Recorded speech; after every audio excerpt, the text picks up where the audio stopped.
Independence is a really big topic. In fact, I would say that it's the real pivotal concept out there when you think about giving voice to values, because there are values tensions. You just identified a couple of them.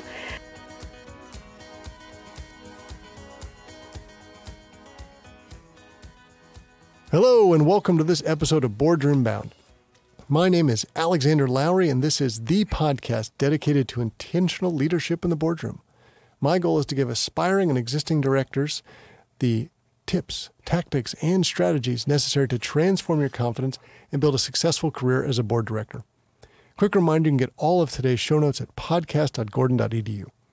And in today's episode, we're speaking with Cynthia Clark. She is a researcher, a writer, and speaker on corporate governance and business ethics, and she is just about to release her new book on giving voice to values in the boardroom. So we're going to hear some of the latest research, some of the greatest insights on 5 big areas that board directors struggle with. And she knows this well because she leads an institute focused on corporate governance. So we've got a lot of value to hear from Cynthia today. And a quick shout out today as a thank you to our sponsor, 2020 Women on Boards. You've heard me talk about them before. I am very excited to be leading their Boston annual event on Wednesday, November 18th, 7:30 to 9:30 p.m. Eastern Time. But in a pandemic-type world, this is a virtual event, which means I can be speaking to you wherever you are in the world. You're welcome to join us. 2020wob.com/Boston. You'll find details like the 5 amazing panelists that I get to moderate a discussion with. I'm so excited. Michelle Hooper on United Continental Holdings, United Health Group. Aaron Ossenmacher, who used to help run NACD, and is Eileen Fischel and several other boards. Roy Dunbar, who I think is on 5 boards at this point, including Lexmark and several other big-name groups. Ana Dutra is one of the leading members of the Latino Associate Corporate Directors Association, on Electrobras, CME Group, and other boards. Caroline Say, who's on Coca-Cola and Morningstar, was put on these at a very young age. Absolute superstars in their space. And in addition to that, after that discussion, we're going to break out into small groups, and you will have a director coach in each room to be able to answer your individual specific questions about your board journey, your board path, what you need to do. Again, 2020wob.com/Boston, November 18th. I hope you'll be able to join us. It's open to everybody around the world. It'll be a virtual event, and I look forward to seeing you there. Let's jump into this latest information.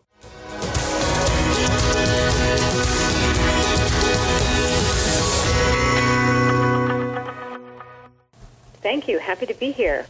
Well, I'm delighted to have a fellow governance geek here to be sharing with us today, especially in light of your new book that's about to come out. And I know you've done extensive research and are really the subject matter expert on all of this right now. And it's going to be so much fun to share some of those, both anecdotes and statistics, with our audience to be able to help them grasp some of the stuff that you really wrestled with about giving voices to values in the boardroom.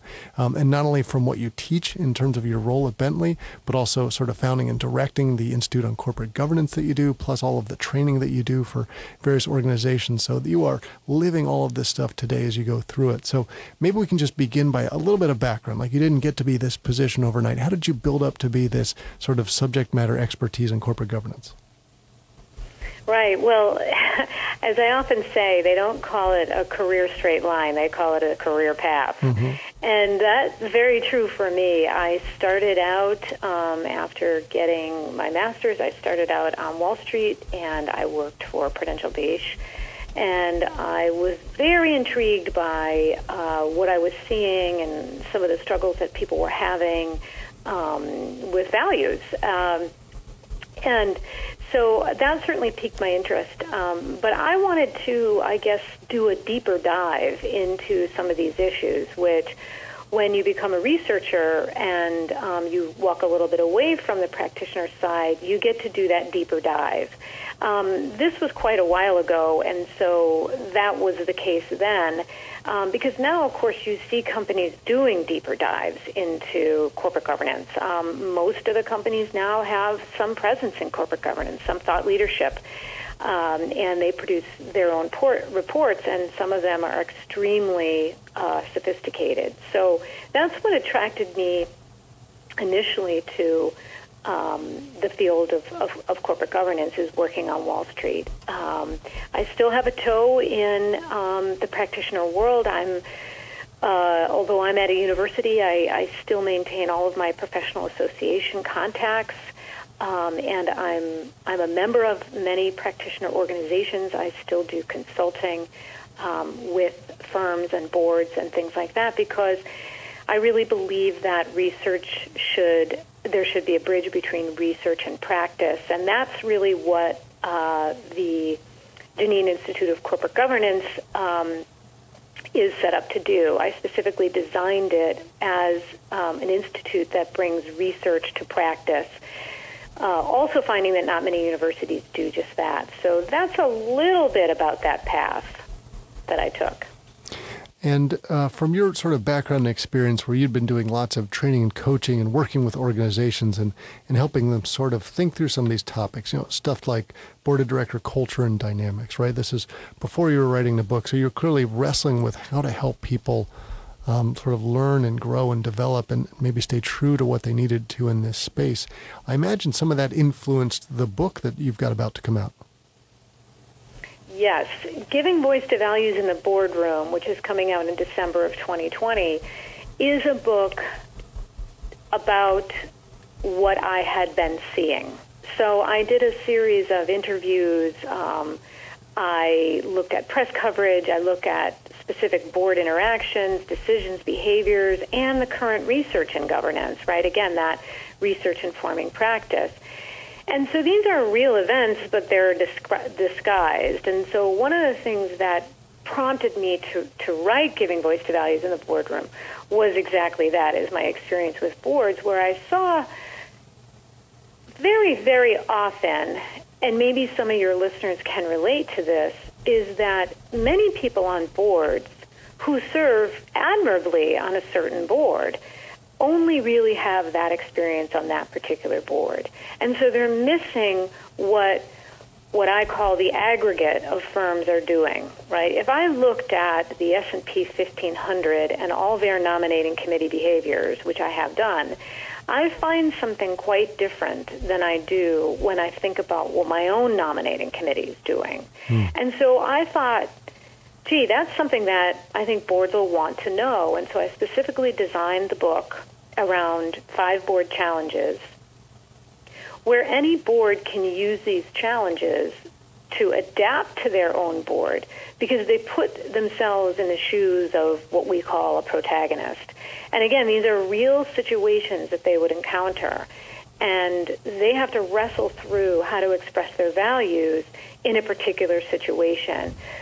And prior to each of those board challenges, I walk the reader through all of the latest research on that particular topic. Say, for example, independence, director selection, CEO succession, CEO compensation, cybersecurity. So they have the up-to-date thinking about what's going on, and then they delve into a particular board challenge.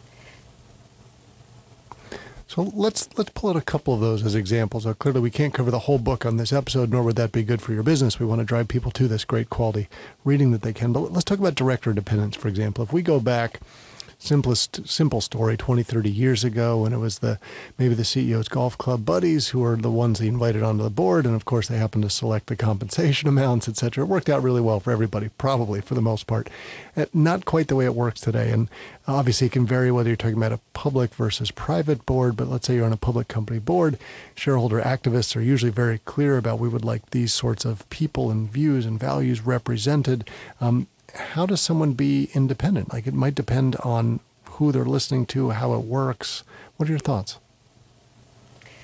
Independence is a really big topic. In fact, I would say that it's the real pivotal concept out there when you think about giving voice to values, because there are values tensions. You just identified a couple of them.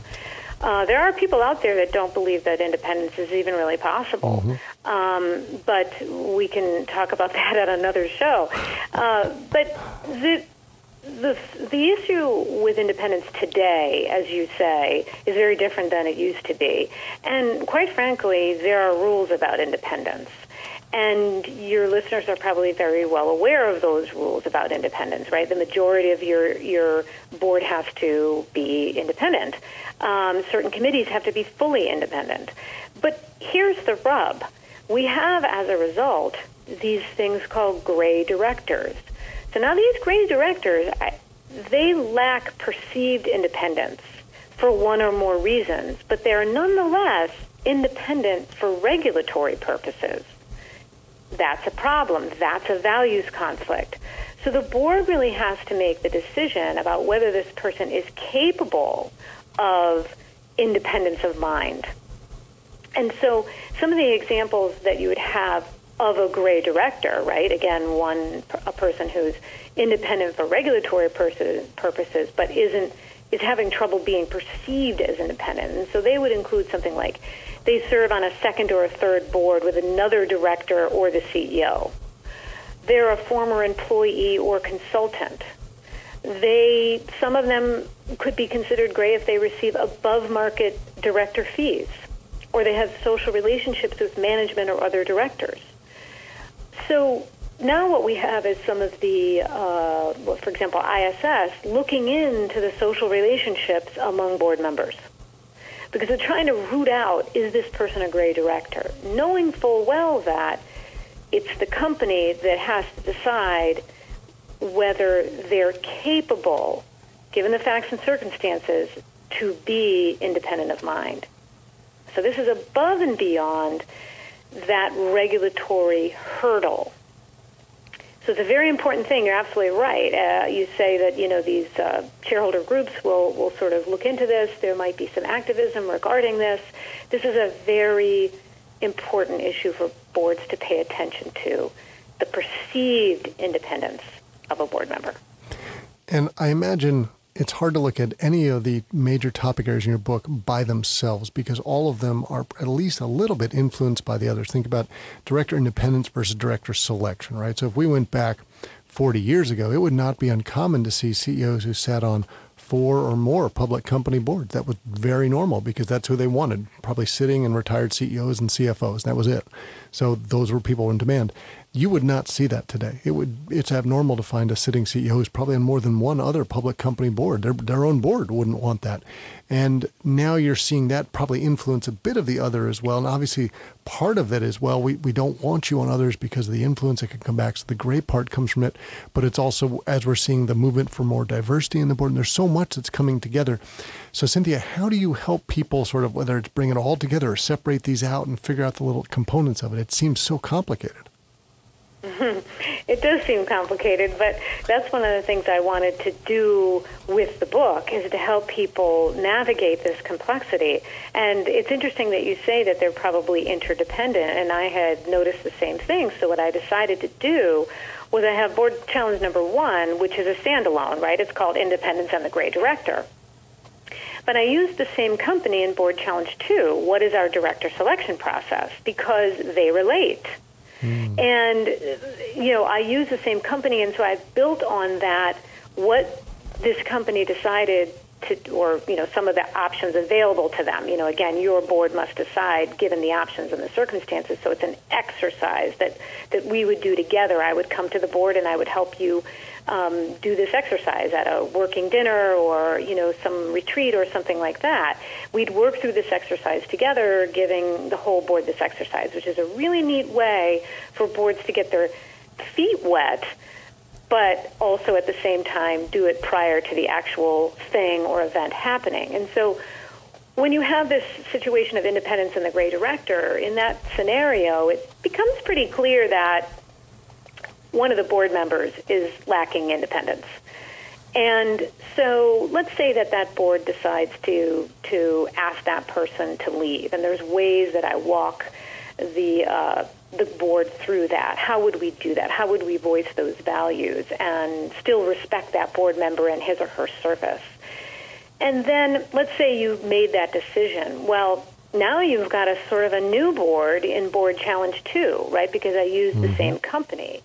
But that Board Challenge 2, which is called What is Our Director Selection Process, is also a standalone, right? I mentioned maybe what, I connect the two, but you can use them independently. And I think one of the best ways to get at this complexity is to have this exercise done with your board where I walk you through this and you learn how to do that. People will learn, I will learn the dynamics of the board just by doing that exercise with the board.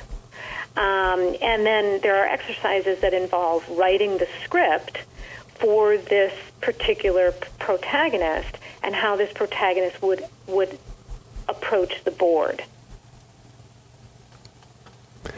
And so this is fascinating. If we try to maybe take that section of the book, and if we pull that out a little bit for our audience to think about, because many people listening to this show are thinking about, how do I get selected? And for many, it's their first board, or they might be thinking, I want to do a portfolio of board roles at some point, maybe make this my full-time profession at some point.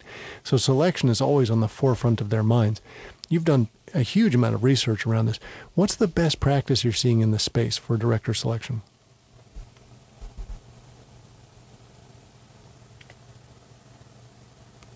Director selection, I think, is connected to refreshment. And there are challenges that boards face by effectively going around a full and well thought out process of selecting directors. And as your listeners probably know, the SEC requires disclosure about the existence and process of the nominating committee and its composition, which tries to get at how that nominating committee is going about selection.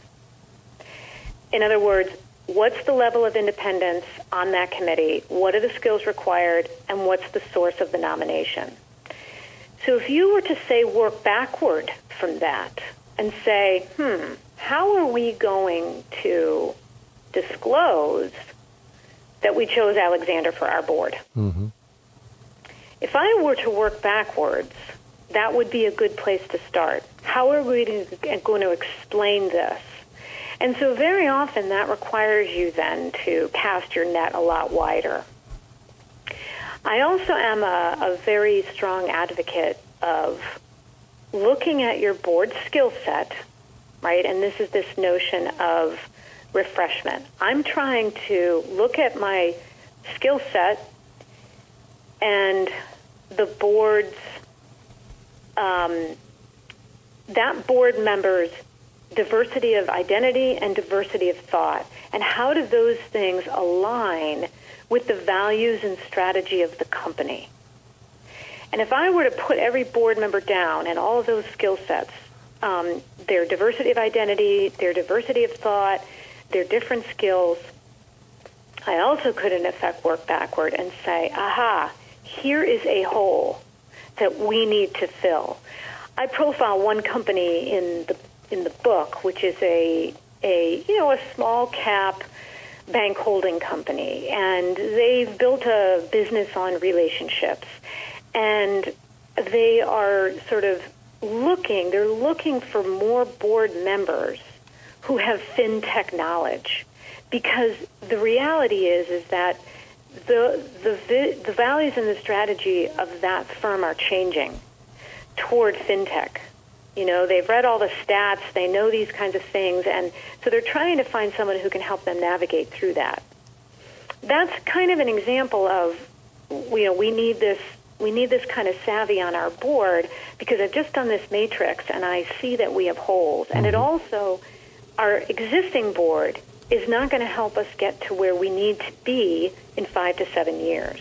So all these things go into best practices, as you would say, or leading practices, I like to say, because no board is the same. Leading practices and how you would be able to have a more robust director selection process. And I imagine that touches on one of the other big parts of the book you discuss, say the strategic planning, because I don't know whether it's chicken egg sometimes, right? Because in theory, the board should always have a skills matrix and have a sense of, okay, we have an anticipated retirement date for a few of these people. They have these skill sets. We have known gaps in these sorts of space already, and how are those going to grow and change? But also the organization is probably whatever frequency, let's say it's annually assessing their strategic situation, what they should do, which may also influence what skills the board might need in order to be able to add the right value and oversight to it. How do these sort of come together, say the strategic planning and the director selection? That's a really excellent point, Alexander, because you've just illustrated how it's sort of interrelated these notions are. And so if I start sort of top level, and I say board governance is about two main things: monitoring and strategy. If I just start as simple as that, one of the things I might want to think about is, well, geez, monitoring is really about independence, isn't it? And independence is about selecting the right director, right? But wait a minute, so is strategy. So I need to make sure that the people on my board have strategic mindset, and so that they can sort of future-proof, this idea. Well, the future is also, strategy is also about CEO succession, which is then in turn also about CEO compensation, right? So you just helped me to illustrate exactly this complexity and how there's a relationship. And if I were to focus just on monitoring and strategy, I would realize that most of the board challenges that I've written about are going to get at those true primary goals and responsibilities of a board quite nicely, and help each and every board adapt it to what they're really going through. That board challenge can be easily adapted to what they're going through. Now, Cynthia, if we take that word strategy and step back for a second to the 30,000-foot view, I'm sure everybody listening could go, oh, yeah, I know what strategy is.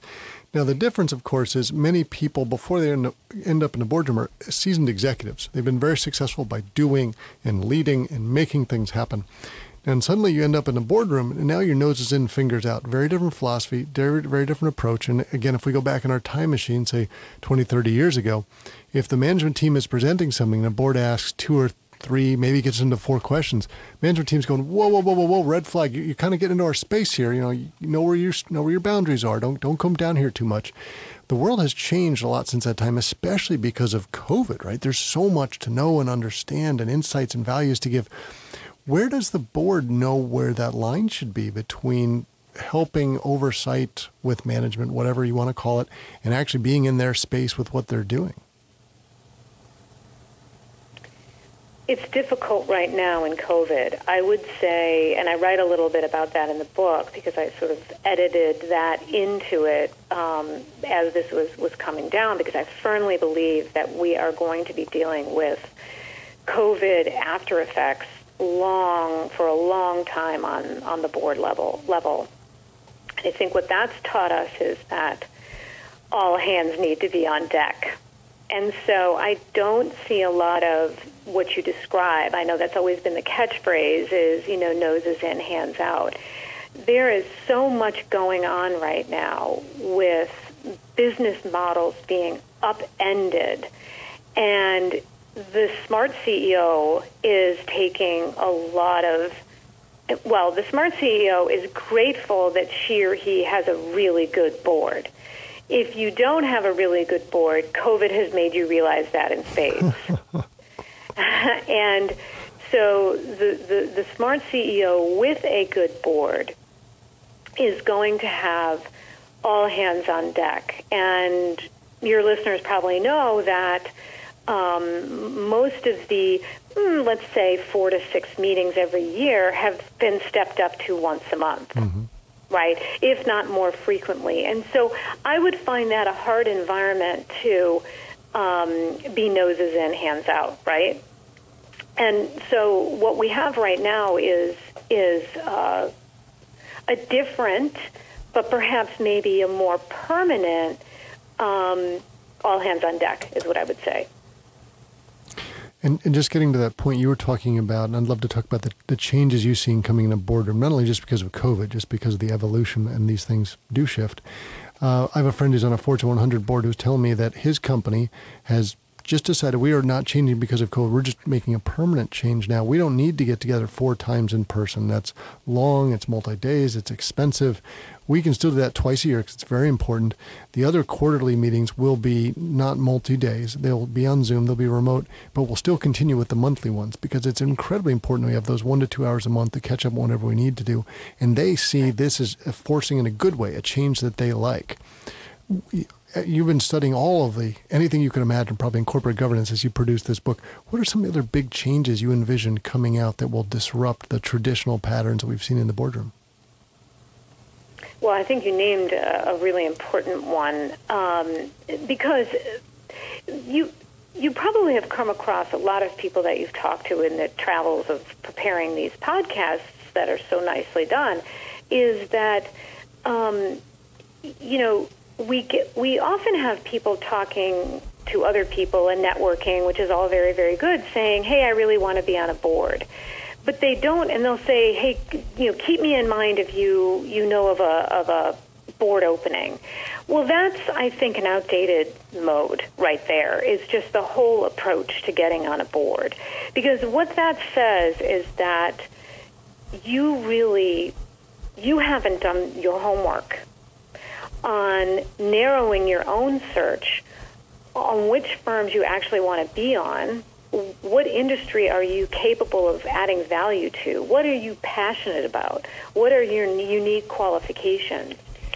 Because if you really are not passionate and don't understand what is involved, the thing you just described, Alexander, about how many more times we're meeting, then you're really out of touch. Because, again, as I said before, this is a kind of all hands on deck, and I think that we may not see going back to the 4 to 6 meetings each time. What it's also teed up is some boards will pay you for each meeting or each committee that you're on over and above what you're paid. I don't think we're going to really be seeing that anymore, because the job itself is going to have changed. And in this possible way. Yes, we have 4 to 6 board meetings, or 6 to 8, or 8 to 10, but there's an element now of being on call. Right. Well, that really will change who is able to be on a board, right? You mentioned before these sitting CEOs. Well, that's not going to work under this new model either. Checking in remotely, I read something the other day with the Society of Governance Professionals, which I'm very involved with, is that most of the firms see post-COVID them still having online/virtual meetings. And I think that spells an opportunity, because there are boards out there that really like to have local people. Mm-hmm. Because, of course, you used to meet in person, right?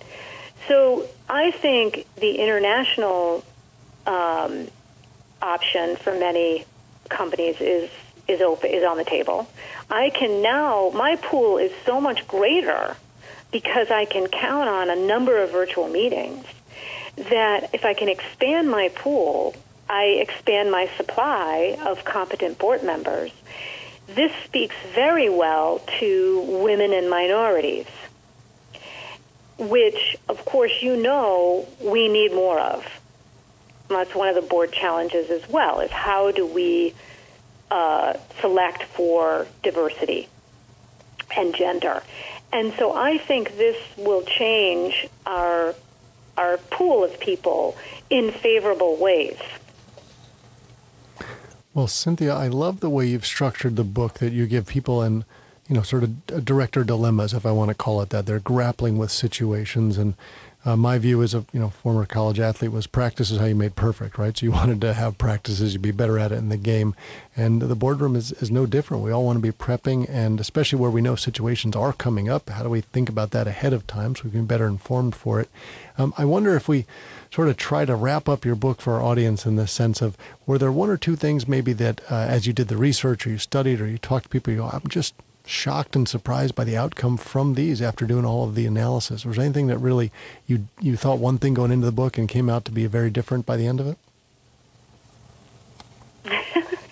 Well, one thing that comes to mind is how challenging it was to write, because I had to synthesize all of what people were saying to me, which is, again, that anecdotal, with all of the research that is out there, some of which I've done, which is aggregate, to provide the best board challenge for boards, while at the same time allowing them to, there's sort of practice makes perfect, that mention that you said, that really is a valuable board working dinner exercise or retreat exercise. And so My emphasis in the book is on preparing what directors will say, their script, the best approach to implement this problem that they see. So the focus in the book is on developing the necessary skills: problem solving, reframing, data gathering, relationship building, sequencing of conversations and actions for what you could say and do and how you can make those efforts most effective.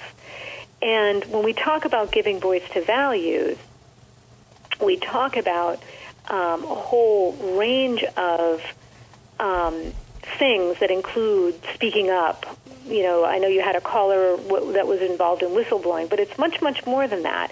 It also means asking a well-constructed question, offering a new way of thinking about a situation, finding another way to accomplish a task that is more acceptable ethically. And so those are what the exercises are about. And one of the things that surprised me is when you pose those things to a board, you know, is there maybe another way to accomplish this task more acceptably, ethically? They will come up with it. And that's what a nice surprise was, because that's what boards really need to do.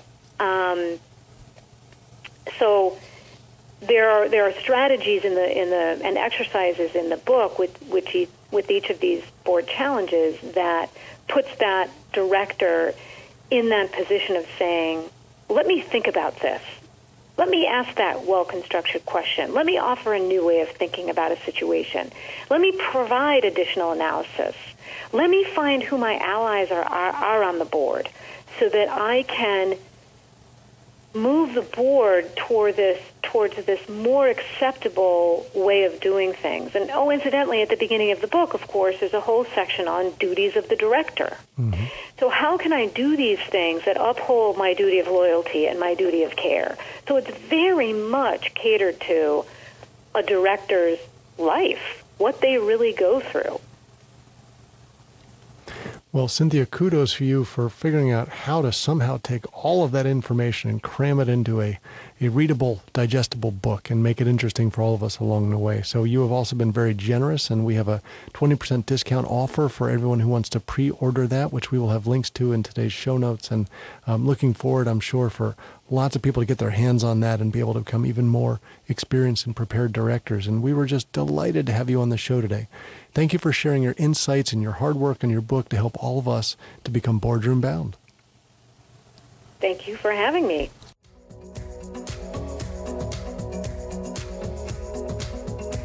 That's it for this episode of Boardroom Bound. I really enjoyed chatting with Cynthia Clark. Her new book about giving voice to values in the boardroom is so digestible and fun to read because she's given everybody these challenges so they can think through real-world challenges, something we all want to wrestle with before the actual situation comes up. Practice makes perfect. So remember that if you head over to podcast.gordon.edu, you can find links to all the resources we talked about, including the 20% discount offer to pre-order Cynthia's book before it hits the bookshelves in December. Now, please know that the Boardroom Bound team and I are so proud to be your go-to podcast for all things that connect, prepare, and empower you to land a board seat. Be sure to subscribe to this podcast so you don't miss any of the high-quality content that we're bringing to you every Wednesday.